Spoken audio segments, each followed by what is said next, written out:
Bismillahirrahmanirrahim. Dear students, I am Mohammad Ishan यकूब। मैं उम्मीद करता हूँ कि आप सब लोग खैरियत से होंगे। आज अपने कोर्स का हम atomic and nuclear physics lab course का चौथा लेक्चर अंडरस्टैंड करने जा रहे हैं, जो कि टॉपिक है जिसका measurements by diffraction and theoretical background. इस टॉपिक के अंदर हम ये सीखेंगे कि किस तरह से हम डायफ्रैक्शन के ज़रिए से मेजरमेंट्स कर सकते हैं और उन मेजरमेंट्स को इम्प्लीमेंट करवाने के बाद किस तरह से हम किसी भी पार्टिकल वगैरह का साइज जो है वो मालूम किया जा सकता है और डायफ्रैक्शन की बेसिक कंडीशंस को फॉलो किया जा सकता है और उसके साथ ही साथ इससे रिलेटेड कैसे छोटे छोटे short question MCQ type question बन सकते हैं। आज के लेक्चर के अंदर हम ये सीखेंगे। दूसरा हम ये सीखेंगे कि इस लेक्चर के अंदर किस तरह से हम उसकी थ्योरेटिकल बैकग्राउंड को अंडरस्टैंड करते हुए चीज़ों के बारे में अंदाज़ा लगा सकते हैं कि हमने किस तरह की या किस रजीम के पार्टिकल को मेजर करना है, तो उसके लिए हमें किस तरह के सोर्स ऑफ वेव को चाहिए होगा। और ज़्यादातर हमारा फोकस जो है वो लाइट डायफ्रैक्शन के ऊपर है, आप पिछले लेक्चर में जानते थे। तो इंशाल्लाह जो है हम इसके अंदर भी लाइट के डिफरेंट स्पेक्ट्रा को स्टडी करेंगे कि हम हर रीजन के लिहाज से किस किस को अंडरस्टैंड करते हुए बेहतर तरीके से चीज़ों को मेजर कर सकते हैं। So in the previous lecture we will discuss about the diffraction क्या है, conditions of diffraction, classifications पढ़ी थी हमने, diffraction by single slit, double slit, multi slit, orbiting and intensity distribution and obstacle shape के ऊपर बात की थी। आज के लेक्चर के अंदर हम ये बात करेंगे कि measurements by diffraction कैसे की जा सकती हैं। After that, analytical methodology for slits and sample problem, and similarly for the analytical methodology for diffraction grating and its sample problem। इसको ये समझा जा सकता है कि अगर इस तरह का प्रॉब्लम हमें आता है तो फिर कैसे सॉल्व किया जा सकता है। तो इस सब का मकसद जो है हमारी अंडरस्टैंडिंग को डेवलप करना होगा। So let's start with the previous knowledge और that was the diffraction condition। आप सबको जानते हैं कि लास्ट टाइम हमने बात करते हुए ये कहा था कि the bending of the light जो है it's called diffraction and depends upon two factors. The first one is the property of the light that is related to the wavelength and the second one is the physical characteristics of the obstacle। कि वो body जिसके around edges के around body light जो है वो diffract होती है, इसकी खसूसियात कैसी है और इंसिडेंट जो लाइट है उसकी खसूसियात कैसी है। For example we have a light wave and we have a obstacle और अपर्चर, और ये जो लाइट है वो जब इसकी क्लोज आती है तो वो लाइट इसकी किनारों पे कैसे बेंड होगी या ये बॉडी जो है ये कैसे बिहेव करेगी, इनका दारोमदार इसकी वेवलेंथ के ऊपर और इसके साइज और अपर्चर पे होता है। हमने फिर ये भी कहा था कि जो डायफ्रैक्शन कंडीशन है वो तब फुलफिल होगी और मोर प्रोमिनेंट होगी if the wavelength and the size of the obstacle is equivalent to each other. So this is a basic condition for the understanding that lambda should be equivalent to the A is the size of the obstacle और diameter of the obstacle अगर ये इसके comparable है then we can find out the diffraction, we can find out the physical happening of the diffraction, otherwise it could be transmission or reflection type situation or scattering type situation। So if we are able to understand that हमारे पास यही condition fulfil होनी चाहिए तो this lambda and this range can be customised. Mean to say कहने का मतलब ये है कि ये अगर लैम्डा हम चेंज करते जाएंगे बढ़ाते जाएंगे तो ऑब्वियसली हम बड़ी बॉडीज के साइज को मेजर कर सकते हैं, और अगर इस लैम्डा को हम कम करना शुरू कर देंगे तो हम छोटी बॉडीज के साइज को मेजर कर सकते हैं। इसी सूरत हाल को समझने के लिए हमने एक पूरा स्पेक्ट्रा लिया लाइट का, जिसके अंदर हम ये समझ सकते हैं इलेक्ट्रोमैग्नेटिक स्पेक्ट्रा के जरिए if we are taking the radio waves then we have इसकी जो वेवलेंथ रेंज होती है वो बिल्डिंग्स के साइज के बराबर होती है और वो किलो रेंज में होती है। माइक्रोवेव सेंटीमीटर्स में आ जाती है, इंफ्रारेड जो है वो माइक्रोमीटर के रेंज के अंदर आ जाती है, विजिबल जो है वो माइक्रोमीटर से नैनोमीटर की रेंज में चले जाते हैं, अल्ट्रावायलेट सिमिलरली एक्सरेज हैं। और तो आपकी जैसे जैसे वेवलेंथ जो है वो कम होती जा रही है, यू कैन अंडरस्टैंड दैट कि आपका जो साइज है वेवलेंथ का वो कम होने से आपका जो मेजरिंग ऑब्जेक्ट का साइज है वो भी कम हो सकता है। So it's a very simple and basic concept जिसके नतीजे के अंदर हम बहुत सारी चीज़ों के साइज को मेजर कर सकते हैं। तो अगर बिल्डिंग्स वगैरह की मेजरमेंट्स करनी है तो we use mostly radio microwaves वगैरह इंफ्रारेड रेडिएशन यूज़ हो रही हैं। ठीक है जी, आप देख सकते हैं कि इधर वेवलेंथ दी गई है और इधर उनके पर्टिकुलर साइज रेंज के हिसाब से बॉडीज वगैरह दे दी गई हैं। तो you can understand also that कि इंफ्रारेड और विजिबल जो रीजन है इसके अंदर you can say we can observe दी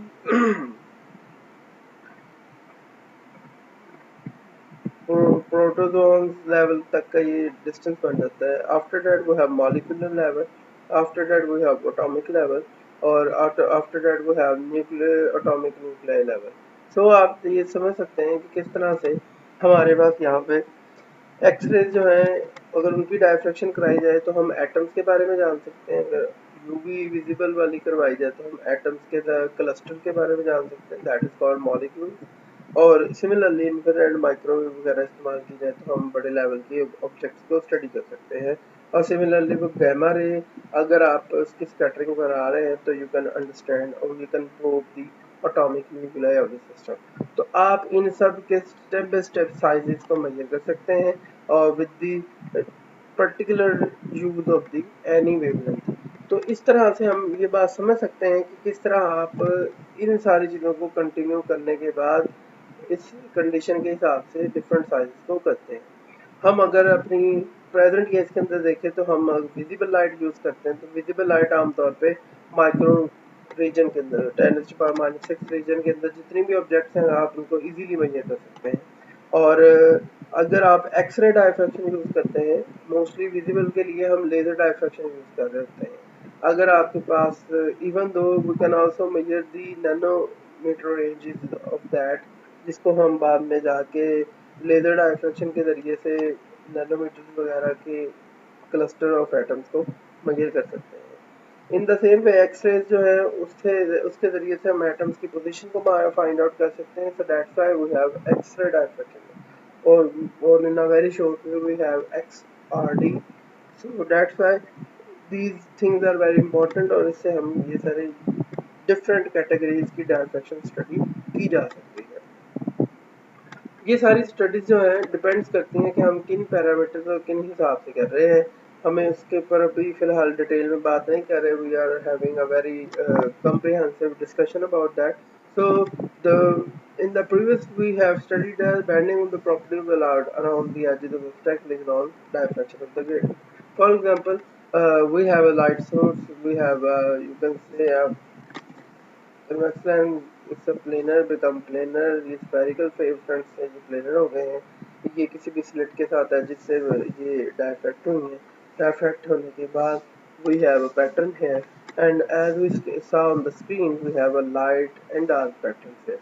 अगर ये चीज़ देखी जाए तो ये लाइट और डार्क पैटर्न कहाँ से बनते हैं इस कंडीशन को फाइंड आउट किया जा सकता है और इसकी फिजिकल इम्पोर्टेंस के ऊपर बात की जा सकती है और ये पैटर्न ऐसा ही क्यों बनता है इसके ऊपर भी हम अंडरस्टैंडिंग हासिल करना चाहते हैं। So actually this pattern is due to the simple way it is called the superposition principle.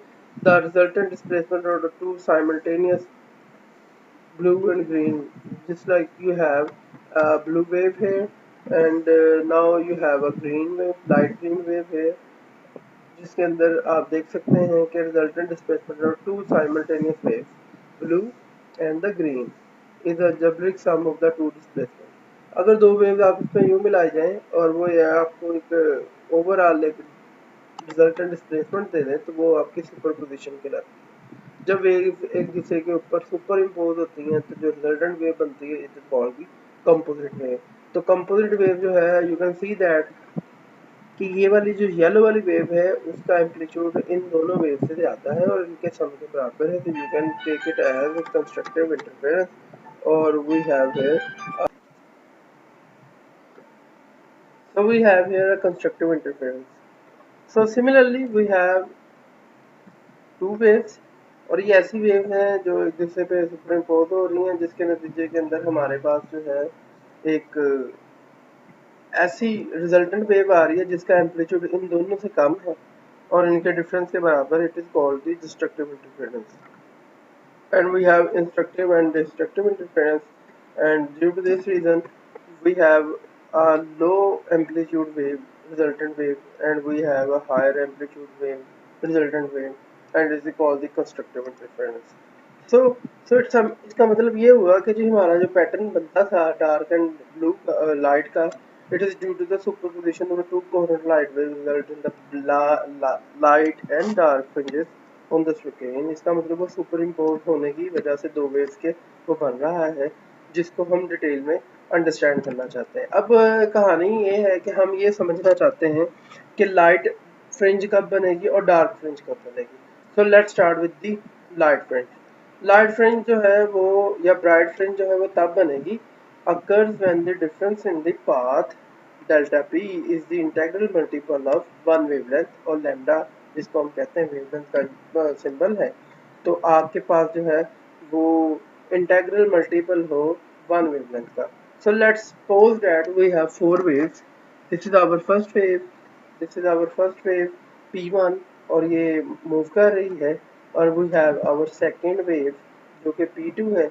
इसमें और इस दोनों के दरमियान जो फासला है वो एक लैम्डा का है, ठीक है। तो इन दोनों में जो डिफरेंस होगा, सारी वेव एक दूसरे की सेम है, अगर इन दोनों का फर्क निकाला जाए तो this path difference is called the lambda. तो इनमें ये फर्क है। इसी तरह अगर P3 लेते हैं तो उनके दरमियान कितना डिफरेंस है आप देख सकते हैं स्क्रीन के ऊपर, 2 लैम्डा का डिफरेंस है। So if you have fourth wave तो इसके दरमियान 1, 2 और 3 लैम्डा का। देखें हमारी वेव जहाँ से शुरू होती है और वहीं पे उसी फेज पॉइंट पे एंड होती है, तो ये दोनों फेज पॉइंट क्या है, सेम है, तो आप इसको एक वेवलेंथ कह रहे हैं। In the same way we have three wavelength, two wavelength, we have three wavelength. तो इसका मतलब आप कह सकते हैं कि पाथ डिफरेंस किसके बराबर होना चाहिए, path difference 0, lambda, 2 lambda, 3 lambda होना चाहिए। So we have here path difference is equal to 0, lambda, 2 lambda and 3 lambda. Bright fringes जो है वो लैम्डा को हम अगर जनरलाइज करना चाहें डेल्टा पी वाली कंडीशन पाथ डिफरेंस को, तो we have here n lambda, और एन जो है stand for 0, 1, 2 up to so on. Similarly we can find the dark fringes condition. Dark fringes तब आती हैं जब आपका पाथ डिफरेंस जो है we have it, sorry delta P आना चाहिए था, यहाँ पे गलती से टाइपो एरर की वजह से डी पी आ गया। So it's basically the delta P, and this delta P is the odd multiple of one half of a wavelength and it is called the dark fringes. For example, we have a wave p1, p2 और ये wave यहाँ से लेके आधे तक आती है तो it is called the lambda by 2। अगली वेव को लेते हैं तो it is called lambda, and अगली वेव आती है तो it's called the lambda by 3. It is basically the, you can say lambda by 3, 1 lambda, 3 lambda and 5 lambda. इससे 5 lambda by 2 है, ये 3 lambda by 2 है, ये 5 lambda by 2 है। So we have here the Archimedes condition delta p is equal to n times of lambda, n is equal to 1, 3, 5, 7 up to so on.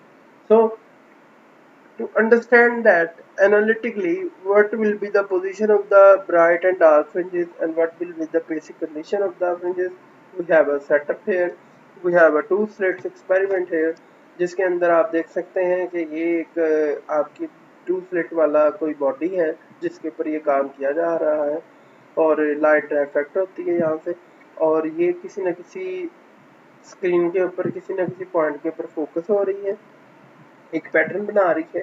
We don't know about that either it is a dark pattern और bright pattern, हमें ये नहीं पता कि ये light वाला pattern है या डार्क वाला पैटर्न है, बट दो रेज जो है वो मिलती हैं जिसके नतीजे के अंदर वो सुपर इम्पोज होकर यहाँ पे बताएंगी कि ये डार्क पैटर्न होगा या लाइट पैटर्न होगा। अगर इन दोनों रेज के दरमियान का जो पाथ डिफरेंस है अगर वो निकालने की कोशिश की जाए तो आप देख सकते हैं यहाँ से लेके यहाँ तक वेव जो है तो सारी की सारी बराबर है। इस पर्टिकुलर पॉइंट के हिसाब से ये परपेंडिकुलर हमने ड्रॉ कर दिया, और इस परपेंडिकुलर की जो वैल्यू है इस अजाफी लेंथ की अगर वो देखी जाए तो it is called the D lambda. So ये जो है वो डी लैम्डा निकल आया। तो ये है पाथ डिफरेंस। पाथ डिफरेंस अगर हमारे पास जो है वो डिटरमाइन करेगा कि either we have a dark pattern और light pattern. P1 minus P2 delta P के बराबर आ गया, delta P is equal to D sine theta है। अगर ये डी साइन थीटा बराबर है एन लैम्डा के तो ये हमारा ब्राइट पैटर्न होगा। अगर ये डी साइन थीटा बराबर है एन लैम्डा बाई 2 के तो ये हमारा और डार्क पैटर्न होगा।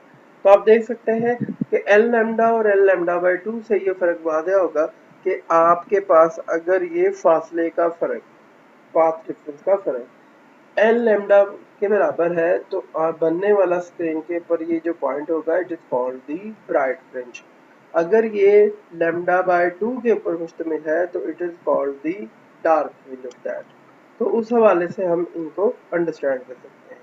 Similarly we have approach about that कि आपके पास इसकी पोजीशन कैसी है। हम इसकी पोजीशन कैसे फाइंड आउट कर सकते हैं? वेरी सिंपल थिंग, आपने सपोज कर लेना है कि it is a basically the y, for example y position है और यहाँ से लेके यहाँ तक जो है वो x है। So you have a right angle triangle, इस पोजीशन ये आपका y आ गया, ये आपका x आ गया और ये आपका रिजल्टेंट एक पाथ बन रहा है। इफ यू नोटिस दैट कि ये जो है y और x is basically perpendicular at the base, तो you can say that tan theta is, definition use कर लेंगे हम tan थीटा की डेफिनेशन होती है y ओवर x। सो tan थीटा जो है ये स्मॉलर एंगल डेविएशन होती है, तो स्मॉलर एंगल्स के लिए tan थीटा किसमें कन्वर्ट हो जाता है जी? sin थीटा के अंदर। आपने ये पहले पढ़ा हुआ है। तो उस हवाले से वी हैव कॉलेज लेवल पे भी हम ये पढ़ते थे कि जब स्मॉल एंगल्स होते हैं तो साइन और टैन दोनों ही एक तरह बिहेव कर रहे होते हैं और आप दोनों को एज अ थीटा भी सिंपल ले सकते हैं। So in a very short way we can say that sine theta is equal to y over x आ जाएगा और यहाँ पे आपके पास अलहदा से क्या आएगा? dy आ जाता है। हालांकि ये dy नहीं आता, ये गलती से dy sin थीटा आ जाएगा। Okay, so if we have dy sin theta तो ब्राइट फ्रिंजेस का जो पैटर्न बनेगा yn over x is equal to L lambda over D. Similarly for the dark fringes की पोजीशन जो है वो कैसे निकाली जा सकती है? yn over x is equal to L lambda over 2d। इन दोनों के अंदर अगर गौर किया जाए तो किस तरह से ये सारी चीजें निकाली गई हैं। जीरो जो है वो बताता है ब्राइट फ्रिंजेस की सेंट्रल पोजीशन, सेंट्रल मैक्सिमा, फिर ये first maxima, second maxima up to so on. यहाँ पे क्या है? डार्क फ्रिंज है। डार्क फ्रिंज जो है वो 1 3 5 है। डार्क फ्रिंज ये बता रही है कि पहला मिनिमा, दूसरा मिनिमा, तीसरा मिनिमा। तो याद रखें तीसरे मिनिमा की वैल्यू n की 5 है। In the same way we have pattern for this one, yn over x और इस तरह से।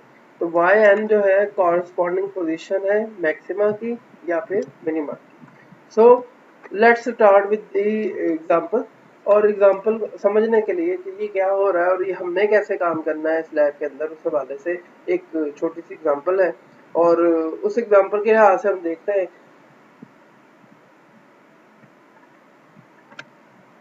For example we have 2 slits और उन दो स्लिट्स के दरमियान का जो फासला है वो 0.08 मिलीमीटर है और वो स्मॉल डी है and the screen is 2 metre away. और वो जो स्क्रीन है हमसे वो कितने पे फासले पे है? 2 मीटर अवे पे है, 2 मीटर फासले पे स्क्रीन पड़ी हुई है। How far third dark fringe located from the central maxima if light of the wavelength is 600 nanometre. अब गौर करने वाली बात यह है कि उसने हमें सिर्फ पोजीशन पूछी है, किसकी जी? इस पॉइंट की पोजीशन पूछी है। किसके बारे में पूछी हुई है? उसने थर्ड मिनिमा के बारे में। थर्ड मिनिमा जो होता है वो पहला, दूसरा और तीसरा है, तो इसका मतलब n की वैल्यू 5 दी हुई है, लैम्डा की वैल्यू 600 है। तो आइए देखें x इज इक्वल टू कितना है जी? 2 मीटर। वो ये x का फासला दे दिया उसने, d की वैल्यू दे दी हुई है 0.08 millimetre. So lambda is equal to 600 metre nanometre दे दिया है, y is equal to unknown है, d sin theta is equal to n theta लगना, n लैम्डा लगना था, यहाँ पे n 5/2 ऑफ लैम्डा है। ये कौन सी कंडीशन आती है आपके पास? डार्क फ्रिंजेस वाली कंडीशन लगा दी हमने और इसकी इक्वेशन लगा दी, d sin theta is equal to n lambda. हम इसके अंदर जो है थर्ड डार्क फ्रिंज अक्कर जो है वो n 5 पे है, इसलिए यहाँ पे हमने यहाँ पे 5 पुट किया हुआ। तो डार्क फ्रिंजेस वाली ये कंडीशन जो है इसके अंदर आपके पास dy over x is equal to n lambda over 2 है। तो यहाँ पे 5 पुट करें, यहाँ पे dy और y और x की वैल्यूज पुट करें तो हम इजीली यहाँ से क्या निकाल सकते हैं, वैल्यूज को निकाल सकते हैं। तो साइन थीटा हमें नहीं पता तो हम ये वाला फार्मूला नहीं इस्तेमाल कर सकते, हम जो है डायरेक्टली इस वाले फार्मूले के जरिए से भी अपना काम चला सकते हैं। तो हमने नीचे वाले फार्मूले के इस वाले फार्मूले को प्रेफर कर रहे हैं।